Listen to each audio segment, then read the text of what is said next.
So my name is Allan Grogan. I'm the founding member of Labour for Independence, and I'd like to thank you all for coming here, even those who are still too young to vote in the independence referendum.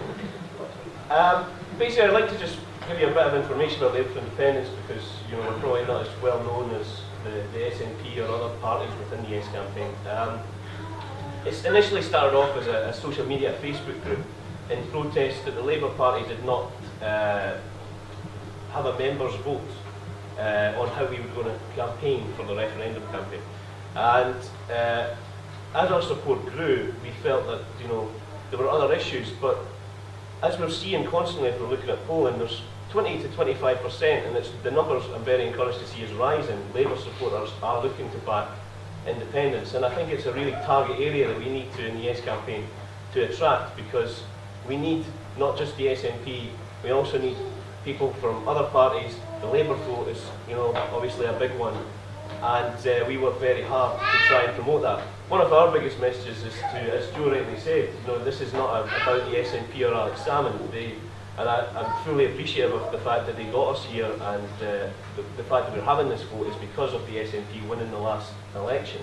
However, it's not about a vote for Alex Salmond or a vote for the SNP, it's a vote about how you want the future in Scotland to be. We believe that independence is the best thing for Scotland, and I'll address that in a couple of minutes, but I also believe it's the best thing for a Labour Party in Scotland. Because at the moment we have a Scottish Labour Party that's being run by the British Labour Party. Now, the British Labour Party are looking at their polls and they're saying, right, how are we going to win the next general election? And they see that the Scottish vote is pretty safe in a general election, because people will realise it's between Labour and the Tories, and they will always vote for Labour generally in Scotland. Perhaps not the case recently in Dundee. So Ed Miliband's sitting there and he's thinking, well, where can I win this election? And it's in southern England and London.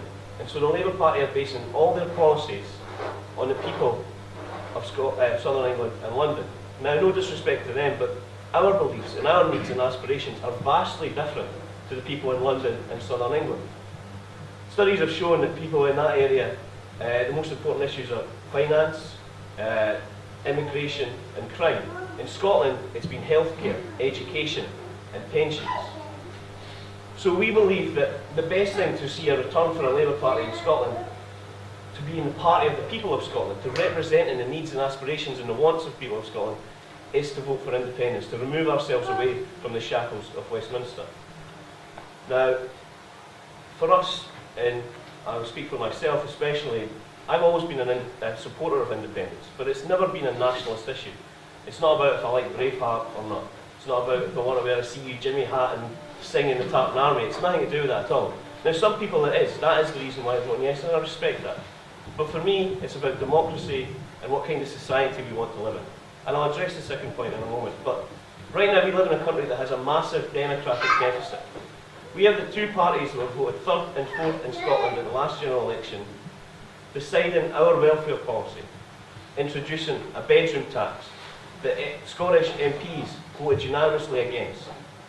We are seeing this Westminster government that we didn't vote for having control over our foreign policy, our defence, taking away 850 jobs from the Clyde this week. We are seeing a Westminster government that we didn't vote for telling us how we're going to spend the money that we raise in this country. Now, as a member of the Labour Party, and as a party we've always stood for the democratic rights of all. Sometimes we've maybe said that in the case of Iraq, we were maybe telling a few porkies about that one, but we've always stood for the democratic rights of all. We believe it's only right that we should have the same democratic rights in our own country. But we want to talk about what kind of society we want, because really that's the issue of this campaign for us. And we have to look at what kind of society we have now. Because right now we have a society which is the fourth most unequal in the world. Now, there are some people who are doing very well for being part of the union. I live in Carnoustie, and there isn't a lot of people in Carnoustie, although we've met some more today, that are going to be voting yes, because they've done quite well out of the union. But there's so many more people who haven't.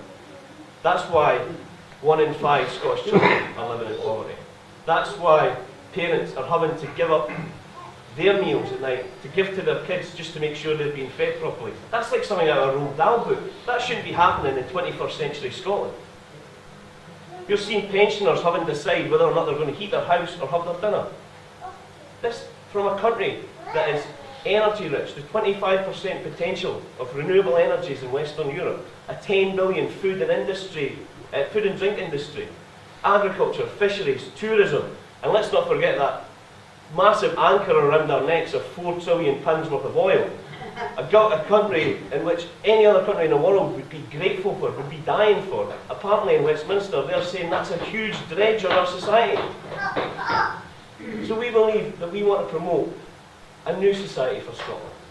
And independence is the way forward for us. We believe that the best thing for Scotland is to have a parliament in Scotland representing only the needs and aspirations of the people of Scotland. Waking up every morning, working hard for the people of Scotland. Now, I'm not going to lie to you and say that independence will bring forward a panacea. It's not a magic wand. We still have tough decisions to make. And we still have to have the right government in there to implement the changes that we need for Scotland. But I genuinely believe that the best way for this to happen is to have a parliament for the people of Scotland, with full control over economic policy, welfare. It's showing how well they can do with that, as we've shown how well we can manage with education and healthcare. Countries around the world are scratching their heads right now, because right now the no vote is, getting closer, but they're slightly ahead of us. And they're wondering why you would not want to be to control your own country. Why would you not want to have a government deciding for the people of Scotland rather than 500 miles away? Our chance to create something so special, all we need to do is put one small cross on one small box beside a yes. Countries around the world have shed blood, lost lives, broken up families to try and get to the point we're at. And we can do it with one small cross. But we need your help. We need everybody, as Joe said, to go out there and convince as many people as they can to vote yes. Thank you.